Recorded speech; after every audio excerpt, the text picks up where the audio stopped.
Hi, David here, One Up Gaming. Going to be the episode 365 of the One Up Game podcast.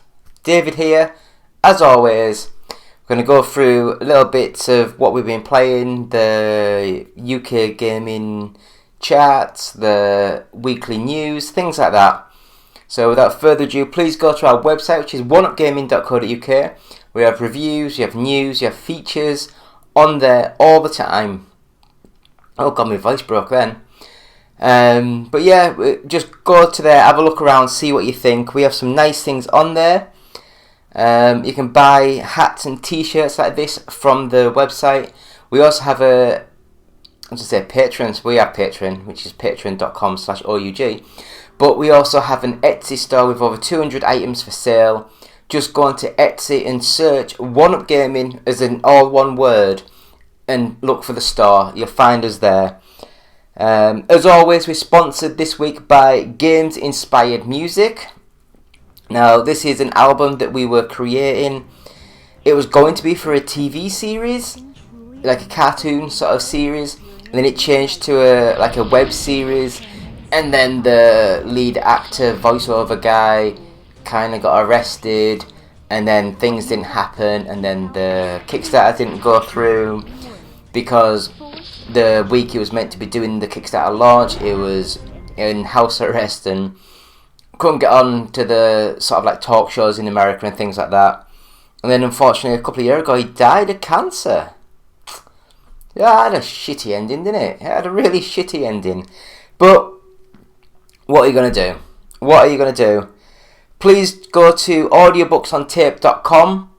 Try and see if you can buy products from them. If you can, buy anything. Send messages that he's amazing. Send messages that we wish him well, because he's been a bit ill recently.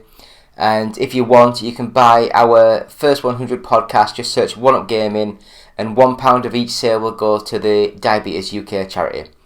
So I guess we'll move on to the show, because I haven't really got much else to say. What did I do? I watched something the other day that was quite good. Nah, it's gone. Can't remember what I watched. It was a movie, probably. I don't know. I'm sure if it was worth mentioning, I'd have wrote it down. Megan. I watched Megan. It's a modern retelling, reimagining of like the Chucky Child's Play sort of movies, and it's like an androidy robot that's meant to help a young girl, like toys and things. It was... Do you know those movies that are quite ropey and are quite bad, but they're stupid and they're fun? That was one of the... That was this movie. It was stupid, but I quite enjoyed it. It was fun, over the top, mental. It was funny. I loved it. So yeah, watch Megan. It's a good little movie. So we'll have a quick 10-second break, and we'll be back with this week's games we've been playing this week. So back in a couple of seconds.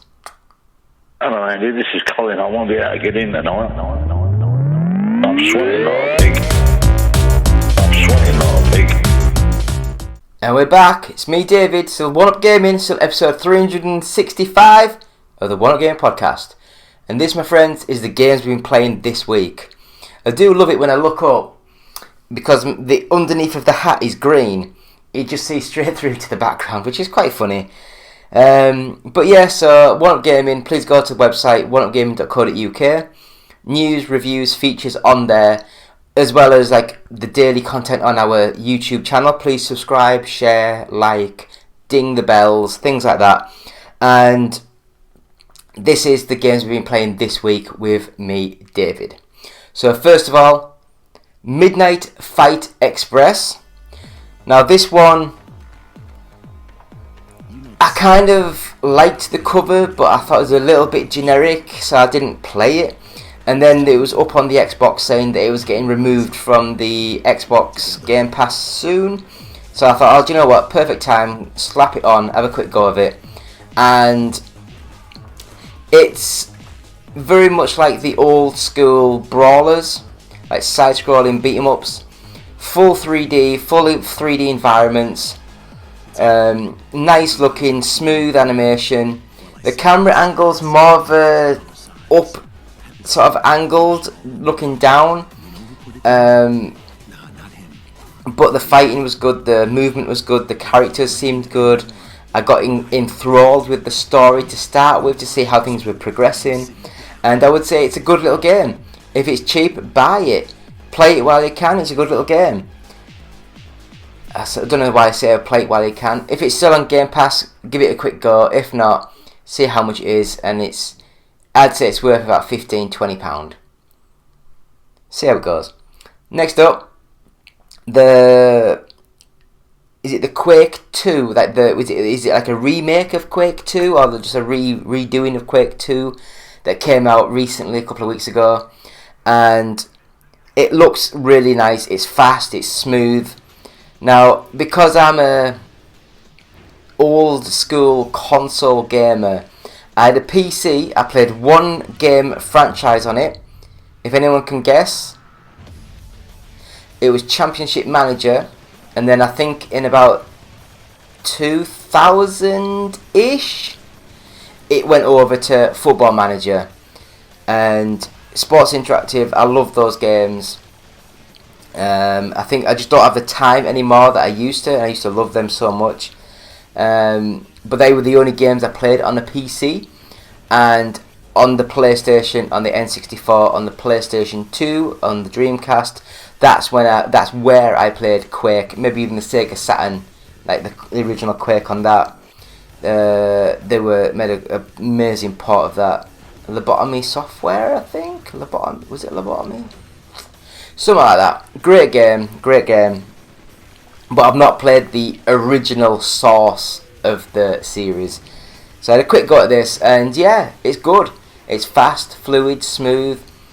Graphics look good, detailed, and it's just run and gun. I love run and gun games.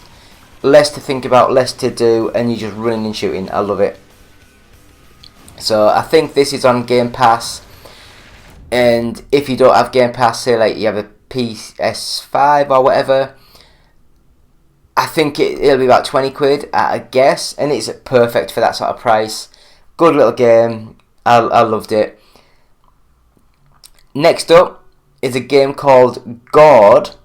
Now this one, I had no idea what this was, and when I actually did download it and load it up, it looked like a top-down view of, say, like a Diablo sort of game, but it added a lot more village building mechanics with the one-on-one fighting mechanic-y bits, with turn-based stuff and trees of life and witches and magic and all that. Again, it was a game that I myself got lost in because I don't play this type of game. I'd never played the PC style of this sort of thing, where it was point and click and shoot and manage things.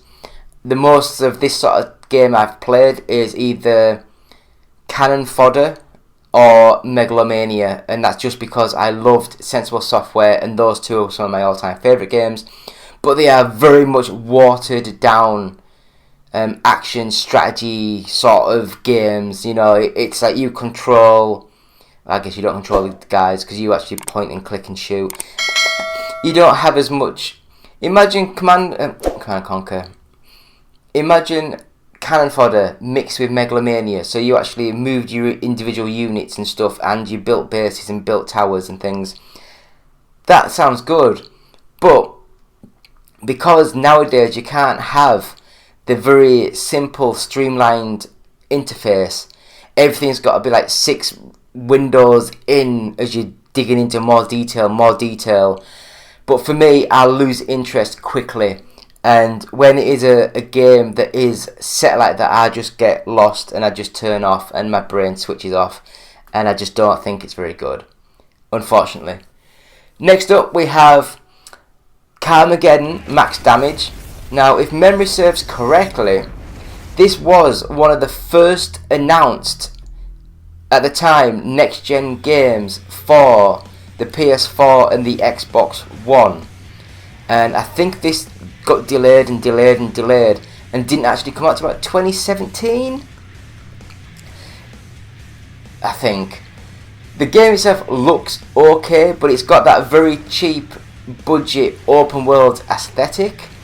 The cars have damage modelling, which is quite cool, but the cars also, the handling seems so that the car pivots in the middle and it sort of like rotates around and the screen doesn't catch up, and then you can rotate the camera separately.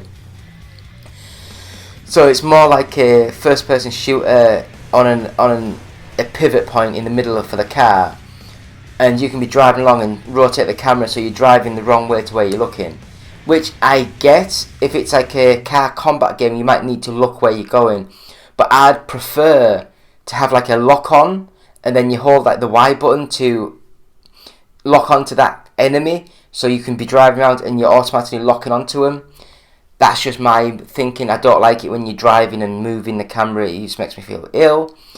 And yeah, I think it was just the license was a good license, but they just didn't do the game justice. So the game looks alright, just doesn't play very well, and I kind of got bored, and I literally had no idea what I was doing, to be fair. I was just blitzing around. So there's a video up on the YouTube, have a look at that, see how we do. Next up we have Cloudpunk. Now this one, I've always seen the title screen and thought that looked amazing. I started playing it, and at first I was like, what the hell's going on? You're like a little shuttle thing and you're on a highway, you can go up and down, and then I noticed that it all looks like the Minecraft style graphics, but because it's dark and it's moody and it's got all the little lights on, and it just looks really nice, very cyberpunky. But you're basically like a delivery driver, and you have to get to where it's asking you to go to. Then you land, you get out of your little car, flying car, and you're like a little stick figure thing, and you run around, you talk to people, you get packages, you get back in your car, and then you deliver it to where you're going. And the first 10-15 minutes I was lost. I had no idea what I was doing, I had no idea what to do, but then it clicked, and then it's like, do you know what? It is actually a really fun little game, and I really enjoyed it. So I would recommend Cloudpunk. It's a good little game, cheap, good. I don't know. It's a nice little game. I enjoyed it. Next up, we have Strategic Mind: Fight for Dominance. And this one, as you might guess, went over my head dramatically. It's a top-down strategy, turn-based, and you move your units and you only have a certain amount of moves to make, and then you have to let your opponent go, they move. And it's very simple graphics, but once it gets into the combat thing, it looks amazing. It zooms in, everything looks almost photorealistic real. It looked amazing, tanks and all the war machinery and stuff. It looked great, I loved it. Very hard to get into, very difficult to work out, and I don't know if that's just because it's on the Xbox, so there's more buttons, more wheels, more digging into sub-menus to get into things. But I would easily say it's one of the better strategy games that I've played for a long time. I was able to get into it, I was able to fight things, I was able to work out what buttons was doing what. So I don't know if that was a plus or a minus, but it's simple, and I really think for a console game you need that for the game. So the last game that we played this week is a game called Everspace 2, and this was on the Xbox. Again, a lot of my games now are on the Xbox, but PS5's just turned off in the corner somewhere. I might move it to the bedroom because I never use it. But Everspace 2, I loved Everspace. I think I played it on the Nintendo Switch a couple of years ago now, or maybe even more than that, and it looked amazing, it played well, and this is just a higher res, polished version of that. And I got into the first sort of level, the training mission, you beat the first level, and it looks nice, it plays nice, the story started to get you its little talons into you, and I could easily see myself putting more time into this. These are my sort of games, easy to pick up, good to play, fast, responsive, and it's just a nice game. So I would say Everspace 2, good game, great on the consoles, nice thing there. So as always, every Monday on the YouTube, so every week we have different videos, every day we have different videos on the YouTube channel. Every Monday we have the UK Top 40 charts, every Tuesday we have the Boost Road series, every Wednesday we have the Which is Best, every Thursday we have the Retro Thursdays, Fridays a podcast, Saturdays the games played this week, and Sunday we have the weekly news roundup. Going into the Which is Best, this week we have gone into the Mortal Kombat franchise, so we got some videos, someone talking over that about which one's best, why it's best and all that. So I'll have a watch of that next. Well, just let's have a look at our YouTube channel, and every Wednesday we have a video going up with which is best. So it's been me, David, One Up Gaming, episode 365 of the One Up Gaming podcast, and we'll have a quick break. We're back with this week's news. So back soon.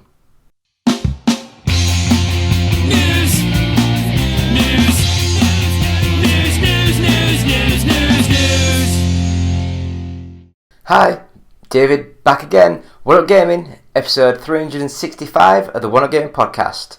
So we're going to go through this week's news. So we'll start off by saying that, unfortunately, Shoryuken,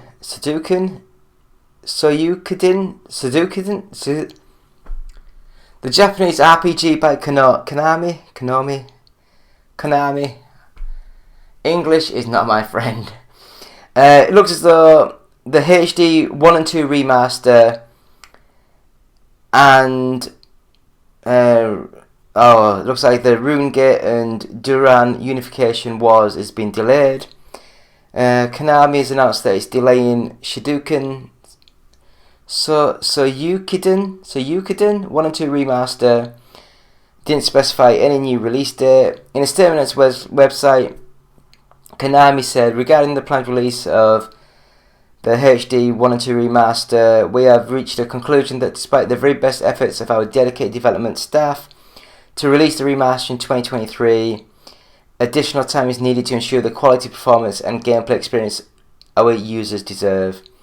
Konami didn't actually provide a new release date, just that the development team needs more time to work on the game. Konami also didn't explicitly state that the remaster was delayed to 2024, but its phrasing heavily implies that it will most likely be coming out, not be coming out this year anymore. Anyway, what do you guys think of that? Are you excited for these games to be remade, to be redone, or are you under the impression of, big deal, good games are good games, and good games should be released when they are ready, and when games are ready to be released, that's when they should come out. So we have another bit of news, and that is Sonic Team Head. Pixel art won't be a viable art style for Sonic games in 10 to 20 years. Sonic Superstars is shaping up to be the biggest Sonic game of the year, partly because of the new 2.5 aesthetic for classic Sonic. However, Sonic Team suggests classic Sonic's new look may be permanent, as they believe pixel art won't be a viable style for Sonic in 10 to 20 years. According to a report from Games Radar, Sonic Team creative officer and producer Takashi Iizuka said at Gamescom that Sonic Superstars is an evolution of the 2D Sonic gameplay, but doesn't believe that 2D pixel art will survive as a video game art form for the franchise within the next 2 decades. This comment effectively throws cold water on the possibility of classic Sonic fans seeing Sonic Mania 2 coming to light. I don't know why that is IGN, because that's in the next 10 to 20 years. They might have Sonic Mania 2 next year or the year after. Still got 9 years to get that one done. But yeah, I'm not going to go further into this. But what do you guys think? Are you annoyed that Sega have said that Sonic Team don't believe that there's a future in that style? Or do you kind of agree with them and just want nice, new, shiny things from the Sonic Team? So we'll move slowly into the next bit of news. And that one, my friends, is Shadow Gambit, The Cursed Crew, is Me's. Oh God, Me's. That is a horrible name. I'm glad you got shut down, you idiots. It's their final game as the studio shuts down. I'm sorry, I don't mean that. It's just that it's a horrible name. Me Games has announced its final game is Shadow Gambit: The Cursed Crew, and that the studio will slowly shut down over the next few months.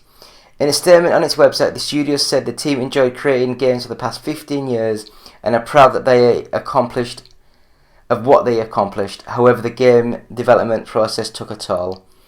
At the same time, dedicating the past decade and a half of our lives working on increasingly ambitious games took a heavy personal toll on us and our families. Me said.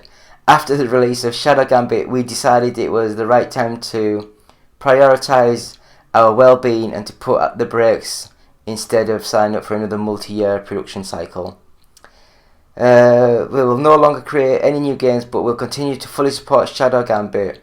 The studio has already been working on a patch for all platforms and will release more content for the game later this year. Thankfully, Shadow Gambit's successful launch has allowed Me's to pay bonuses to employees while they transition out. The studio's portfolio includes games such as Shadow Tactics, Blades of the Shogun, and Desperados 3.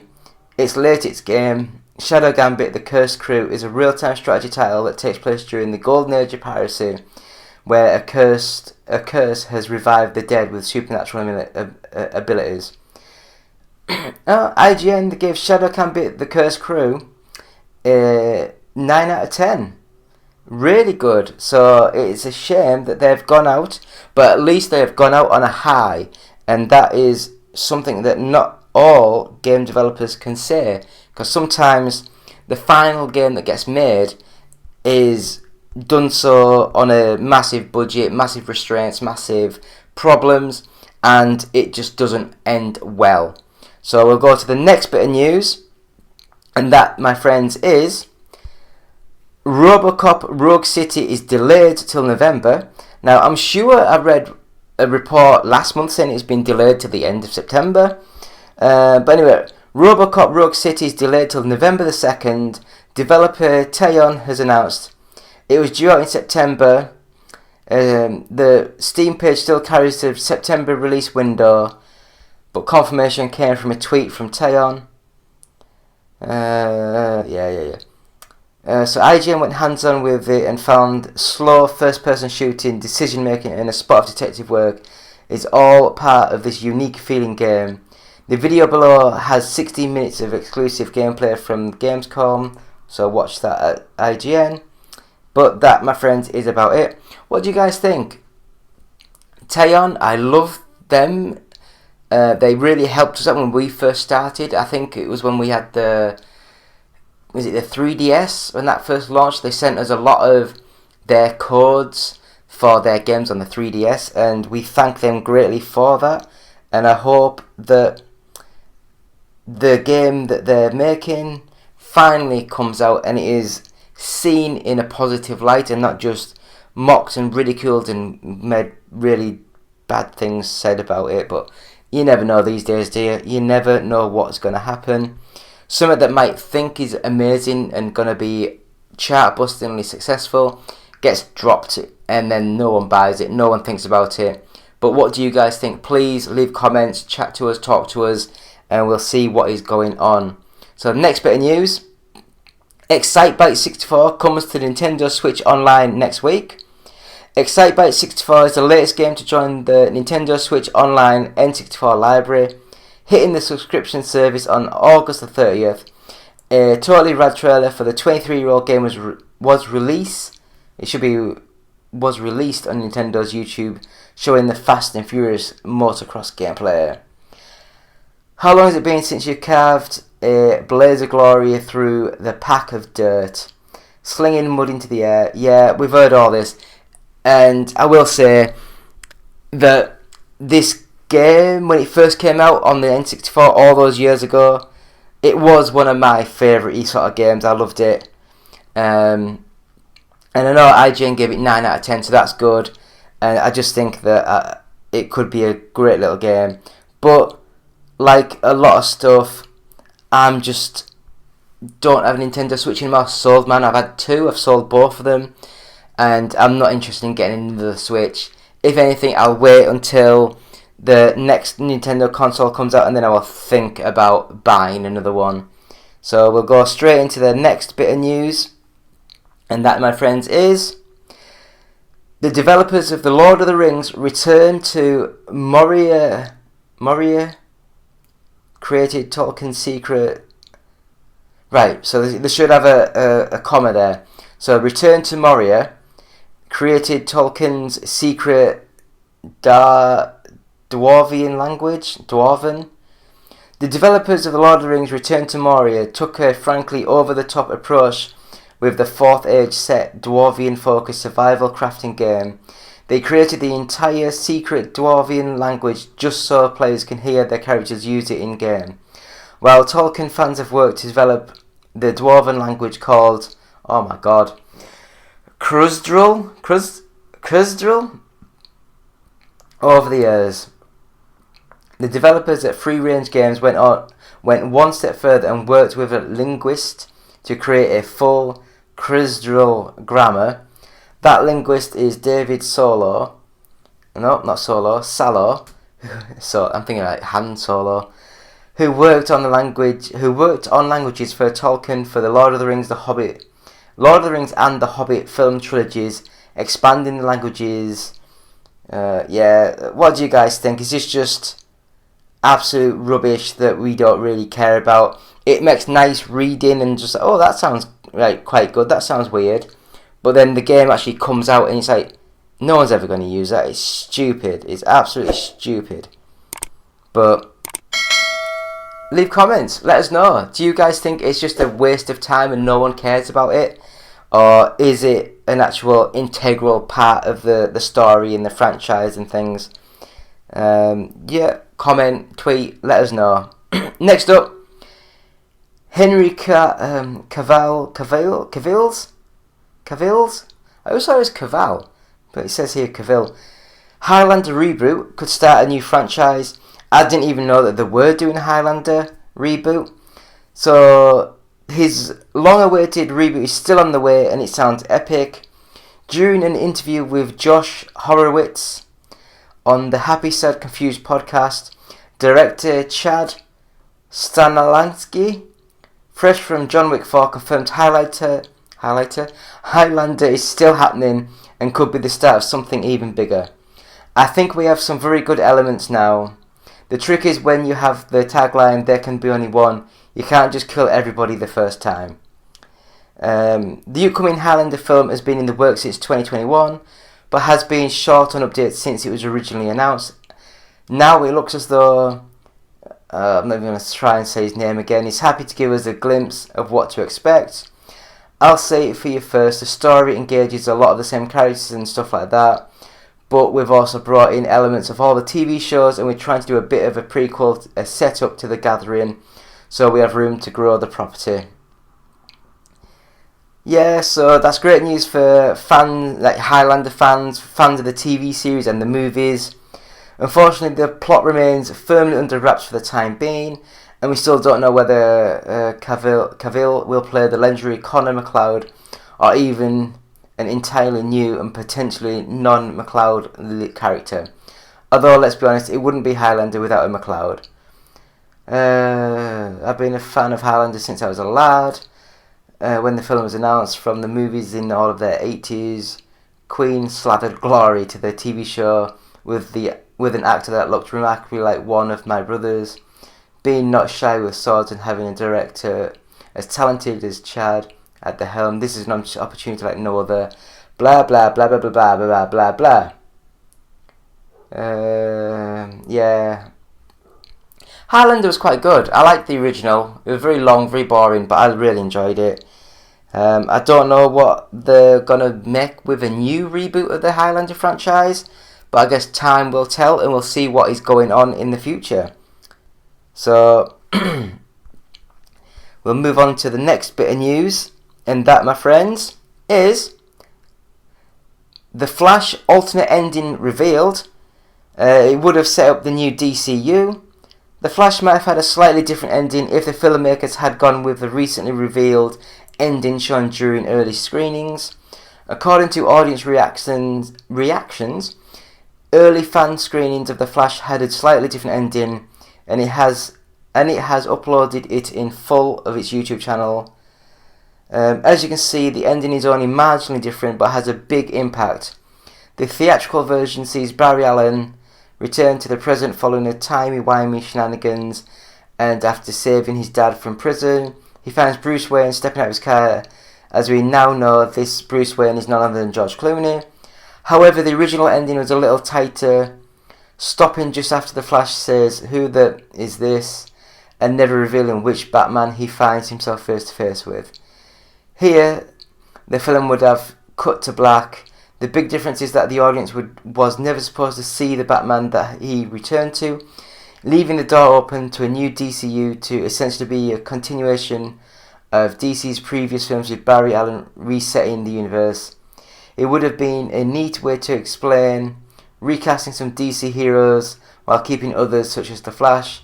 The unseen Bruce Wayne would allow The Flash to tie directly into the new Batman introduced in the upcoming film, Batman, the Brave and the Bold. Sounds like a bloody Bold and Beautiful. Fittingly, this isn't the only alternate ending that was in the mix. Another version of this saw Sasha Calle's Supergirl and Michael Keaton's Batman show up outside the courthouse in place of Clooney. Even this ending wasn't safe, however, with Michael DeLuca and Pamela Abdai stepping in following the Warner Bros. Discovery merger. I don't know who Michael DeLuca, I don't know who they are. This time, Supergirl and Keaton's Batman would have been joined by Henry Cavill's Superman and Gal Gadot's Wonder Woman. Of course, it wasn't meant to be, and we ended up with the Clooney version instead. Yeah, I quite enjoyed The Flash. It was a stupid, dumb movie, but I quite enjoyed it. What do you guys think? Any updates on what you guys thought about it? Please leave us comments. Leave us just talk to us. That's a problem when you sort of sit here and talk too long. Your voice gets a bit there. Anyway, next bit of news. Dune Part 2 has been delayed to 2024. So in a major shift to the 2023 calendar, Dune Part 2 has been pushed back several months from November the 3rd, 2023 till March 15th, 2024. Warner Brothers announced today. The sequel to the 2021 film was set to be one of 2023's major theatrical releases, and the delay happens as Hollywood's writers and actors strikes continue. At least partly an issue is the fact that stars Timothy Chalamet and Zendaya wouldn't be able to promote Dune Part 2 if the SAG-AFTRA strike is still ongoing in November. I wonder why that is. It's hard. If they're promoting something they've already been paid for, I don't know, it's weird. The shift caused something of a domino effect for Warner Brothers' calendar, as the studio also announced today that it's moving Godzilla Cross Kong The New Empire out of that March 15th spot to April 12th, and also delayed The Lord of the Rings The War of Rohirrim animated film. Oh, it's an animated film. Ooh, no. Till from April 12th to December the 13th. Bloody hell, that's a long delay. The new date for the War of Rohirrim at least is fairly fitting, as Peter Jackson's Lord of the Rings movies were always a big December releases. Yeah, but it's not a big movie, it's an animated movie. I want big, massive, $100 million movies that look great. There have been plenty of delays, and there are surely more to come, as the Writers Guild of America and SAG-AFTRA remain on the picket lines, fighting for a better deal with Hollywood studios. Films like Spider-Man Beyond the Spider-Verse has been delayed indefinitely, while Disney recently did a massive reshuffle of its upcoming Marvel, Star Wars and Avatar films. Wasn't Avatar just come out? So that the next one I thought would be ages away. But Dune Part 2 is a fairly unique case given the fact that the movie has finished filming and the delay is likely due to the aforementioned promotional issues, or at least the studio trying to spread out its calendar a little bit more. The promotional bans likely impacted Blue Beetle's opening, which ended up with a pretty lackluster debut this past weekend. Despite positive reviews, it remains seen whether other studios will follow WB's lead with their remaining 2023 release. Some of the biggest blockbusters still to come include The Marvels, The Hunger Games, The Ballad of Songbirds and Snakes. Are they just milking The Hunger Games even more now? The Wish, never heard of that. Interestingly, Warner Bros. Did not push back Wonka, which of course also stars Chalamet, or Aquaman and the Lost Kingdom, so it has some potential heavy hitters on the schedule. I don't care about a lot of those movies. What do you guys think? Do you think that some of them are just getting moved around because they're getting moved around, they're not ready, they're not finished, they're not done, need more work, more CG effects added to it? Or do you think it is just, we can't promote it, let's not try and release it until we can promote it? So leave us comments. Next up, Disney VFX workers behind movies like live action Little Mermaid take a big step towards unionization. Walt Disney Studios visual effects designers are the latest group within Hollywood to take a step towards unionization, joining Marvel Studios artists in a broader push to seek better compensation and other benefits from studios. Variety reports that a super majority of 18 in-house VFX crew members signaled their design to unionize in a filling with the National Labour Relations Board.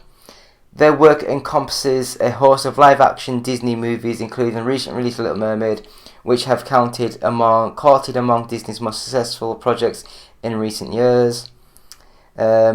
Organizer Matt Patch wrote in a statement today, courageous visual effects workers at Disney Walt Pictures overcome the fear and silence that have kept our community from having a voice on the job for decades.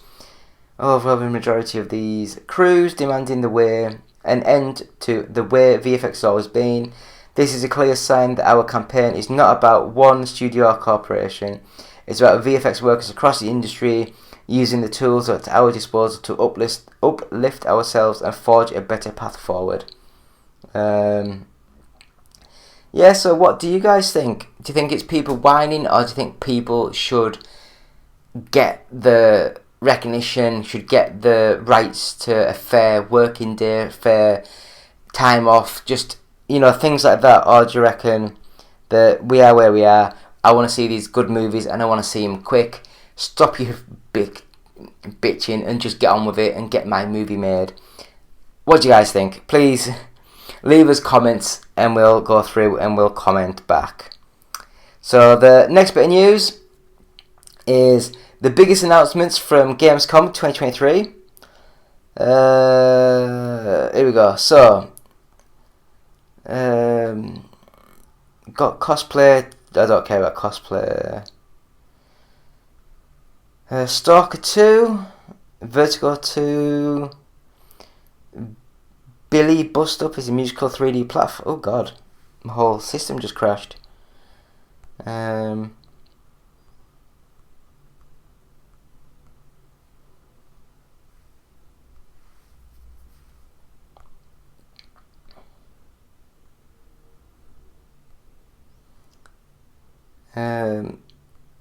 So Akatori is a stylish Metroidvania with some slasher platforming thrown in. Back to the Dawn is a prison survival and escape RPG with a twist. Bo Path of the Teal Lotus is a journey through Japanese folklore. Survive the floating islands inside an everlasting hurricane in a loft. The Dust developer reveals gameplay for the Inquisitor. Hands-on impressions, don't care. Lies of P gets another stellar showing at Gamescom. Off the Grid is a satirical cyberpunk game within a game with director Neil Blomkamp. Sky the Two Embers. New details and gameplay revealed for Like a Dragon. I thought it was 007 then. Homeworld 3 looks nice. Payday 3 looks rubbish. Project Mugen offers Spider-Man inspired anime action. Well, I'll have to have a look at that. First Dwarf, never heard of it. Exile 2. Oh, sorry, Path of Exile 2. Off the Grid. Radeon RX 7000 GPUs. Sam Lake talks about Alan Wake 2. Close look at Forza Motorsport. I really want to look at some of these. Deathground. Oh, do you know what? I'm done. I can't be bothered. Gamescom just seemed like not a great showing of games and stuff. But again, it's all about you guys. It's all your show. What do you guys think? Do you think it was a rubbish show, or do you think that some of the gameplay shown off was quite good? And we've got the last bit of news, and this is sad news, my friends, and that is Bob Barker, the Emmy Award-winning host of The Price is Right, dies at 99. I'm English. I've never seen their version of The Price is Right, and I will say that the only way I knew Bob Barker was in Happy Gilmore, and it actually says it on the first line here, where Happy Gilmore gets beaten to death almost by this old guy, and then it's like, the price is wrong, Bob. But yeah, it's a shame. Lots of love to his family and friends, and hopefully he died peacefully and wasn't like really bad complications and all that sort of stuff. But yeah, sad stuff. But that is the end of this week's show. So we'll go into the UK Top 40 in a minute. But yeah, just go to our website, oneupgaming.co.uk, and have a look there. So thank you. Back soon.